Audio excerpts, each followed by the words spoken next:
মুয়াজ্জিন দূর দূরান্ত থেকে এখানে এসেছেন, আপনাদের প্রত্যেককেই আন্তরিক শুভেচ্ছা ভালোবাসা।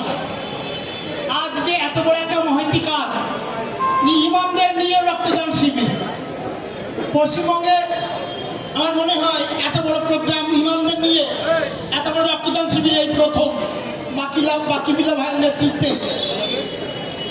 তাই আপনাদের সকলকে বলবো, ভারতবর্ষ ঐক্যের মধ্যে বিভিন্ন ভেদাভেদের মধ্যে যে ঐক্য, সেই ঐক্যের মধ্যে আমরা যেভাবে মিলেমিশে এখানে বসবাস করি, সম্প্রীতি বজায় রেখে আগামী দিনেও সেটাই করব।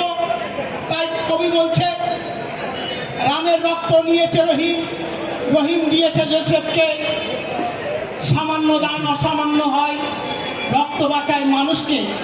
তাই রক্তদানের মাধ্যমে আমাদের